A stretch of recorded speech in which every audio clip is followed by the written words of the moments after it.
My name is Dolores May Thibodeau, and I'm 78 years old. I've lived my whole life here in Louisiana, where the cypress trees grow thick and the bayou runs deep like the roots of old pain. Today, I want to tell you about the hardest decision I ever made and why I don't regret it for one single second. It started 43 years ago when my beautiful daughter Candace was born on a humid July morning. Lord, she was the prettiest little thing you ever did see, with golden curls that caught the sunlight like spun silk and eyes blue as the summer sky after a storm. My husband Claude and we thought we'd been blessed by the angels themselves.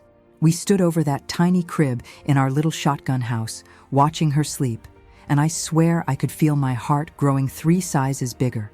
From the very beginning, I poured everything I had into that child. While other mothers might have been content to let their babies cry it out, building character, they said, I was there at Candace's first whimper, scooping her up and singing those old Cajun lullabies my mama used to sing to me. When she got older and saw the other little girls at church in their fancy ballet shoes talking about their lessons, I worked double shifts at Boudreaux's diner to pay for them. Lord knows we couldn't afford it, but the look on her face when she put on that little pink tutu for the first time, it was worth every blister on my feet. When she needed a dress for homecoming her junior year and all the other girls were showing off their store-bought gowns from the fancy shops in New Orleans, I spent 3 weeks sewing through the night by lamplight. My fingers bled from needle pricks and my back ached something fierce from hunching over that old Singer sewing machine, but I was determined to make sure she'd be the prettiest girl at that dance. And she was. Oh, she was beautiful. Twirling around our little living room in that powder blue dress with the pearl buttons I'd sewn on by hand. Claude used to tell me I was spoiling her something terrible. Dolores, he'd say in that gentle way of his, sitting on our front porch after a long day working the oil rigs. That child needs to learn the value of hard work. She needs to understand that things don't just come easy in this world. But I'd just smile and kiss his weathered cheek, tasting the salt from his sweat. She's got her whole life to work hard, mon cher, I'd tell him in the French my grand-mère taught me. Right now, she deserves to feel like a princess. Looking back now, with all these years between us, maybe Claude was right. Maybe I should have listened to the wisdom in his words. But a mother's love doesn't always make sense, does it? All I knew was that my daughter's happiness meant everything to me. When she smiled, my whole world lit up like fireflies dancing over the bayou at dusk. When Candace graduated high school, valedictorian, mind you, smart as a whip, she came to us with college brochures spread across our kitchen table like treasure maps. She wanted to go to Louisiana State University up in Baton Rouge, study business and marketing. The tuition was more money than Claude and I had ever seen in our lives, more than we made in 2 years combined. I remember sitting at that little Formica table, the one with the cigarette burn from when Claude's brother visited that Christmas, surrounded by bills and bank statements, trying to figure out how we could make it work. The electric bill was already past due, and the mortgage payment was coming up next week. We could take out a second mortgage, I suggested, my voice barely above a whisper because I knew how scared it made Claude when we talked about money. Claude shook his graying head, his calloused hands folded in front of him. Dolores, honey, we're already stretched thin as it is. 1 bad month, and we could lose everything. But I couldn't bear the thought of my daughter's dreams being crushed by something as simple as money. That night, after Claude fell asleep, I lay awake staring at the water stain on our bedroom ceiling, the one that looked like a butterfly if you squinted just right. I thought about my own dreams when I was young, how I'd wanted to be a teacher, maybe even write stories. But I'd gotten pregnant at 17, married Claude at 18, and those dreams had faded like morning mist over the water. I wasn't going to let that happen to Candace, not my baby girl. So the next morning, while Claude was at work and Candace was at her summer job scooping ice cream at Boudreaux's corner store, I put on my best dress, the navy blue one with the tiny flowers that I'd worn to church every Sunday for 5 years, and drove to First National Bank. I signed those papers with a shaking hand, putting our little house on the line for Candace's education. The banker, Mr. Hebert, looked at me with pity in his eyes.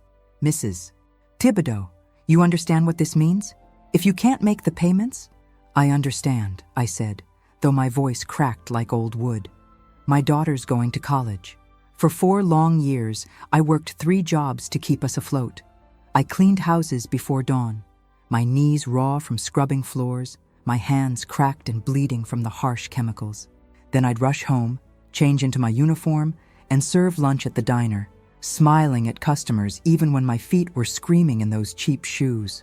Evenings, I took in sewing, hemming pants and taking in dresses by the light of that old lamp, my eyes burning and my neck stiff as a board.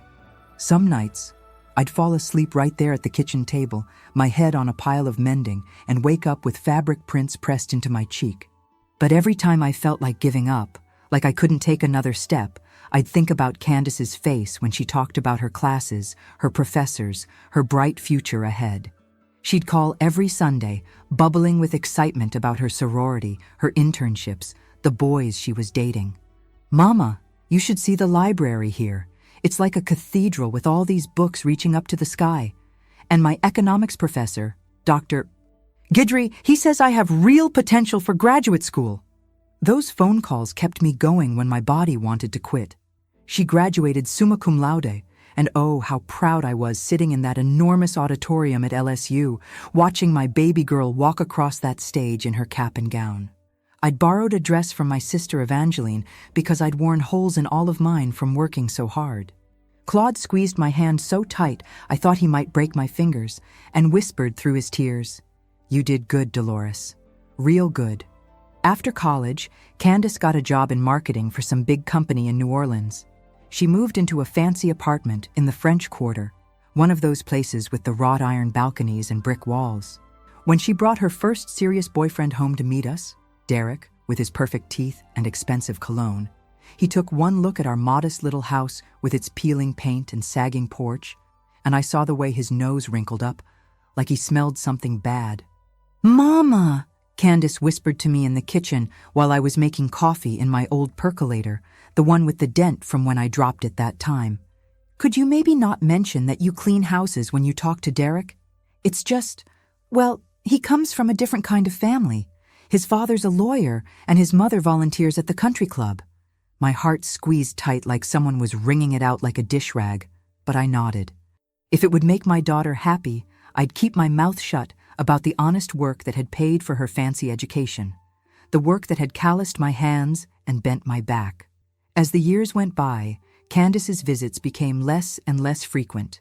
She was busy with her career, she said. Too busy for Sunday dinners where we'd eat red beans and rice on the good china I'd inherited from my mama. Too busy for phone calls that lasted more than 5 minutes. Too busy to come home for Christmas, choosing instead to spend the holidays with Derek's family at their lake house. "You understand, don't you, Mama? It's important for my career that I network with the right people." I understood, but understanding didn't make it hurt any less. When Claude got sick with the cancer, lung cancer from all those years working around chemicals, I called Candace right away, my hands shaking as I dialed her number. "Daddy's in the hospital," I told her, trying to keep my voice steady. "The doctors say, well, they say it's bad, honey, real bad. Stage 4. They're talking about maybe 6 months if we're lucky." There was a long pause on the other end of the line, so long I thought maybe we'd been disconnected. Then, "Oh no, Mama, that's just terrible. Poor Daddy. But I've got this huge presentation at work next week, the Peterson account, and you know how important this is for my promotion. I can't possibly get away right now. Tell Daddy I love him, okay? I'll try to visit soon." I held that phone long after she'd hung up, listening to the dial tone and wondering when my daughter had become a stranger. When had her heart grown so cold? Claude fought that cancer for 8 long months. 8 months of chemotherapy that made him sick as a dog, radiation treatments that burned his skin, nights when he couldn't sleep for the pain. During all that time, all those long nights in the hospital when I held his hand and watched him struggle to breathe, all those doctor appointments where we got news that kept getting worse, Candace visited exactly twice. The first time, she stayed for an hour, checking her phone every few minutes and talking about work while Claude lay there, gray and thin as paper, trying to smile for her. The second time, she brought Derek, and they spent the whole visit talking about their upcoming engagement, showing off the ring he'd bought her while her daddy was dying in that hospital bed. After the funeral, which she almost missed because of a work emergency, she stayed for the reading of the will. Claude had left everything to me, of course, but Candace seemed genuinely surprised by how little there was. "That's it?" she asked Mr. Boudreau, our lawyer, like he'd made some kind of mistake. "What about investments? Savings accounts? Life insurance?" "Your mother and father mortgaged everything for your education," Mr. Boudreau explained gently, his kind eyes full of sympathy. "They cashed in his life insurance policy years ago to help pay for your college expenses. What's left is the house, which still has a mortgage on it, and about $3,000 in checking." Candace looked at me like it was somehow my fault that we weren't rich, like I'd hidden money from her somewhere. After she left, driving away in her expensive car without so much as a hug goodbye, I was alone in that house for the first time in 43 years. The silence was so thick I could barely breathe. I kept expecting to hear Claude's footsteps on the porch, his key in the lock, his voice calling out, "Dolores, I'm home," from the kitchen. But there was nothing. Just the tick of the old clock on the mantel and the sound of my own breathing. I thought maybe now, with Claude gone and just the two of us left, Candace and I would grow closer. Maybe we'd lean on each other, share our grief, become the mother and daughter I'd always dreamed we could be. But if anything, she seemed to drift even further away. Her calls became even more infrequent, maybe once a month if I was lucky. When I did hear from her, it was usually because she needed something. Money for a new car because her lease was up. Help with a security deposit on a bigger apartment because Derek had gotten another promotion. Funds for a vacation to Europe because we both worked so hard, Mama. We deserve a break. And fool that I was, I gave her whatever she asked for. I sold Claude's tools, the ones he'd collected over 30 years of working. I sold my grandmother's china, the set with the tiny pink roses that had been in our family for 4 generations. I even sold my wedding ring, the simple gold band that Claude had saved up 3 months to buy when we were young and in love and thought we could conquer the world together. Each time, I told myself it was worth it to help my daughter. Each time, she promised she'd pay me back when things got better. Each time, I knew I'd never see that money again, but I couldn't seem to say no to her. The wedding was beautiful. I'll give her that. Held at some expensive hotel in New Orleans, the kind of place where they served champagne in crystal glasses and had ice sculptures shaped like swans. There were more flowers than I'd ever seen in one place. White roses and lilies and baby's breath arranged in displays that probably cost more than I made in a month. I wore the same navy dress I'd worn to the bank all those years ago because it was still the nicest thing I owned. I sat in the back during the ceremony because Candace said the front rows were reserved for immediate family and VIPs. When it came time for the father-daughter dance, and there was no father there to dance with her, Derek's father stepped in. I watched him twirl my little girl around that polished dance floor, and all I could think about was how Claude should have been there, how he'd looked forward to walking her down the aisle ever since she was a little girl playing dress-up in my high heels. After the wedding, I barely heard from Candace at all. Derek had gotten some big promotion at his law firm, and they'd moved to a house in Metairie, one of those suburban neighborhoods with perfectly manicured lawns and houses that all looked the same. When I called to congratulate them on their new home, Candace sounded distracted, like she was doing something else while talking to me. "Thanks, Mama. It's really nice. 4 bedrooms, 3 baths, and a 2-car garage. Derek's parents helped us with the down payment." Of course they did. "Hey, listen. Derek's parents are coming to visit next week, and we're trying to make a good impression. His father might make Derek a partner in the firm. You understand, right?" I didn't understand, but I said I did, because that's what I always did. A year later, they had their first baby, my first grandchild, little Emma Rose, born on a Tuesday morning in March when the azaleas were blooming all over Louisiana. When I got the call, I dropped everything and drove to New Orleans, my heart so full of love and excitement, I thought it might burst right out of my chest. She was perfect. 10 tiny fingers, 10 tiny toes, and the sweetest little face you ever did see, with wisps of blonde hair and eyes that might turn blue like her mama's. I held her in my arms and sang the same lullabies I'd once sung to Candace, the ones my mama had sung to me. "Mama, please don't get her all worked up," Candace said, taking the baby from me after just a few minutes. "We're trying to get her on a schedule. Derek's mother says routine is very important for development." Derek's mother. I was already getting tired of hearing about Derek's mother. I wanted to stay longer, to help with the baby, to rock her to sleep and change her diapers and be the grandmother I'd always dreamed of being. But Candace made it clear my help wasn't wanted. "Derek's mother is coming next week," she said, not meeting my eyes. "She used to be a pediatric nurse, so she'll be much more useful. She knows all about feeding schedules and sleep training and developmental milestones." Useful. That word stuck in my throat like a fishbone. As Emma grew, I saw her maybe once every few months. Candace would bring her by for an hour or two, just long enough for me to fall in love with that sweet child all over again, to see how she'd grown and changed, and then they'd be gone.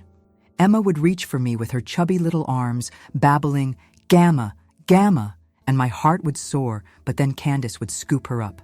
"She's getting cranky. It's almost nap time. We really should go." When Emma turned 3, I wasn't invited to her birthday party.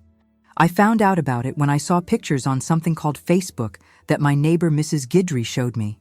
There was my granddaughter in a princess dress, surrounded by balloons and cake and presents, and there was Derek's mother in every picture, beaming like she was the only grandmother in the world. When I asked Candace about it, she sighed like I was being unreasonable. "It was just a small thing, Mama. Derek's family was there and some friends from Emma's preschool. You wouldn't have known anyone, and honestly, you would have been uncomfortable. These people are, well, they're different from us." The hurt cut so deep I could barely speak. "She's my granddaughter, Candace. I don't need to know anyone else." "Don't be so dramatic," she said, and I could hear the irritation in her voice. "There'll be other birthdays." But there weren't many other birthdays, at least not ones I was invited to. 4th birthday? They went to Disney World with Derek's parents. 5th birthday?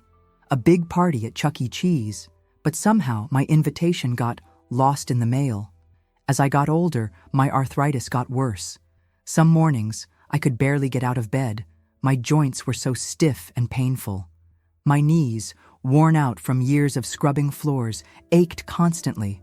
My hands, gnarled from decades of hard work, could barely hold a coffee cup without shaking. I mentioned it to Candace during one of our rare phone calls, hoping maybe she'd offer to help, or at least show some concern. "Have you tried yoga?" she asked, like it was the most obvious thing in the world. Derek's mother swears by it. She's 72 and still plays tennis twice a week at the country club. She says it's all about staying positive and active. Derek's mother. Always Derek's mother. The woman who got to be at every birthday party, every school play, every important moment in my granddaughter's life, while I sat alone in my empty house, waiting for phone calls that rarely came and visits that grew further and further apart. The breaking point came last spring when Emma was turning 5. I'd been saving up for months, putting aside $5 here, $10 there, living on beans and rice and day-old bread from the bakery to buy Emma a special gift. I'd seen this beautiful dollhouse in the window of Trosclair's toy shop in town, a Victorian mansion with tiny furniture and little dolls and even miniature books for the library. It cost more than I could really afford, but I wanted to give my granddaughter something special, something she'd remember, something that would show her how much her Gamma loved her. I called Candace to ask when I could come by to give it to Emma, maybe stay for cake and ice cream, sing happy birthday to my only grandchild.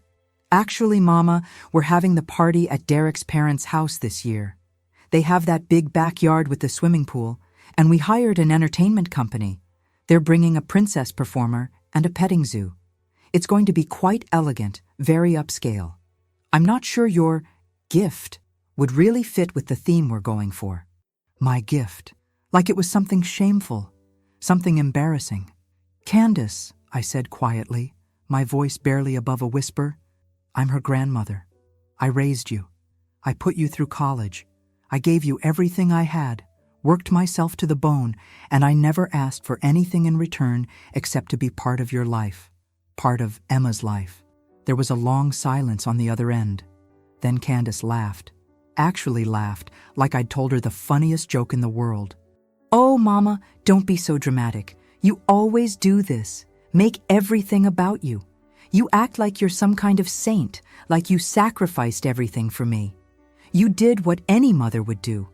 It's not like you cured cancer or saved the world. And honestly, Emma barely knows you anyway. You'd just make her uncomfortable, sitting there with all your aches and pains, complaining about everything like you always do. The words hit me like a physical blow, like someone had reached into my chest and squeezed my heart until it stopped beating. I felt something inside me break. Not my heart, because that had been breaking slowly for years, but something deeper. Something that had been holding me together all these years. The last thread of hope that maybe, somehow, things could still be different between us. I see, I whispered, because I couldn't trust my voice to say anything else. Look, I'll bring her by sometime next week, okay? You can give her the dollhouse then. But try to make it quick. We've got dinner plans with Derek's parents. They're taking us to Commander's Palace to celebrate. After she hung up, I sat in my kitchen for a long time, staring at that beautiful dollhouse I'd saved so hard to buy. The little windows with their tiny curtains, the miniature rocking chair on the front porch, the itty-bitty tea set I'd picked out piece by piece. I thought about all the love I'd poured into choosing it, all the dreams I'd had of sitting on the floor with Emma, playing house, maybe even making some furniture together like Claude used to do with his woodworking tools. That night, I called Mr. Boudreau. I need to change my will, I said without preamble. He was quiet for a moment. We'd known each other for 30 years, and he'd handled all our legal business since Claude and I bought our house.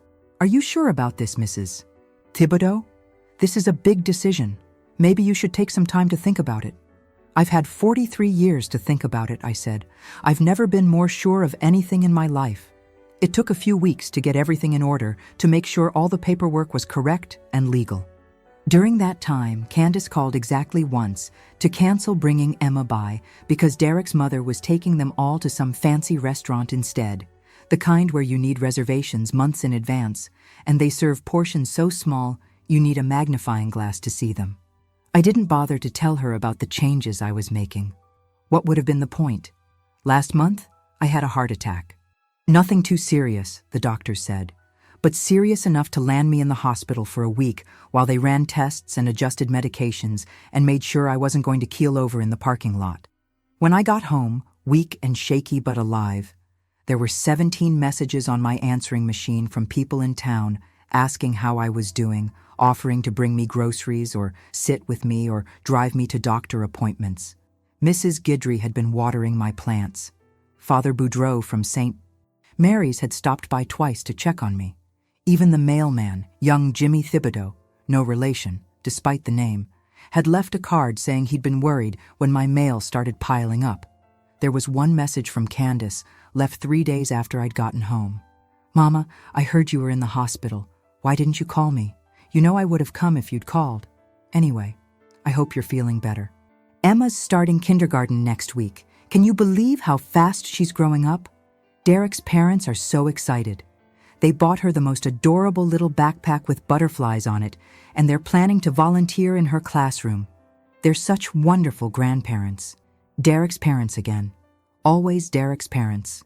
I didn't call her back. What was the point? This morning I woke up feeling lighter than I had in years. The sun was streaming through my bedroom window, the same window I'd looked out of for 43 years, and I could hear the mockingbirds singing in the magnolia tree Claude planted for our 10th anniversary. Their song seemed different somehow, sweeter, like they were singing just for me. I made myself a cup of coffee, real coffee, not the chicory blend I'd been buying to save money, and sat on my front porch, watching the world wake up. Mrs. Guidry waved from her garden, where she was tending her prize-winning roses. How you feeling today, Dolores? She called out. Better than I have in a long time, I called back, and I meant it with every fiber of my being. You see, I've made my peace with what's coming. I'm 78 years old, and I've lived a full life, even if it wasn't the life I'd planned when I was young and full of dreams. I loved my husband with all my heart for 37 beautiful years. I raised a daughter and did everything I could to give her the world, even if she doesn't see it that way now. I worked hard, I was kind to my neighbors, and I tried to make a difference in whatever small way I could. I have no regrets about the love I gave Candace. A mother's love isn't something you give expecting a return, like putting money in the bank and waiting for interest.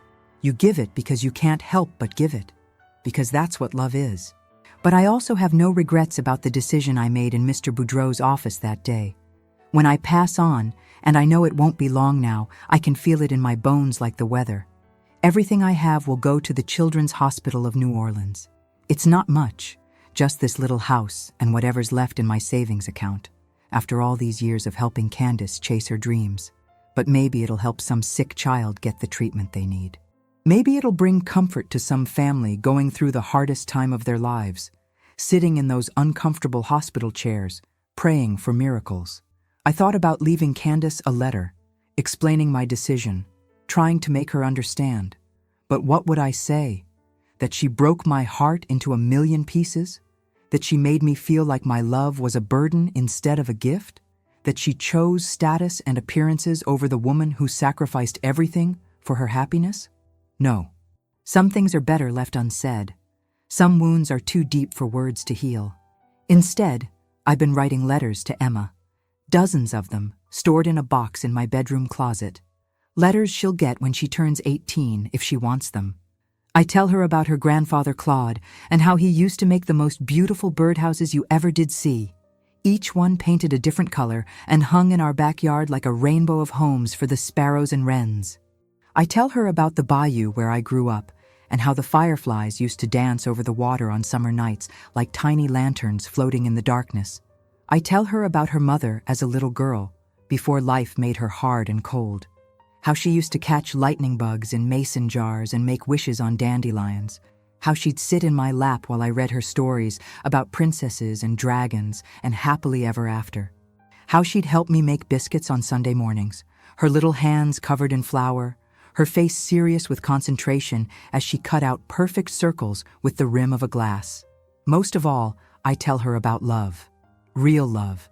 The kind that doesn't keep score or demand gratitude or expect anything in return. The kind that gives without expecting, that sees worth in a person just because they exist, not because of what they can do for you or how they make you look to other people. Maybe Emma will understand someday why her grandmother wasn't at her birthday parties. Maybe she'll wonder what kind of woman I was, whether I loved her, whether I thought about her during all those years when we were kept apart. If she reads these letters, she'll know. She'll know that I loved her with every breath in my body, even from a distance. That sometimes the kindest thing you can do for someone is to stop enabling their selfishness, to step back and let them face the consequences of their choices. That dignity matters more than blood, and self-respect matters more than keeping peace at any cost. The mockingbirds are still singing, and the sun is getting higher in the sky, painting everything golden and new. I think I'll spend today in my garden, tending to the tomatoes Claude loved so much, the ones that still grow wild and sweet even after all these years.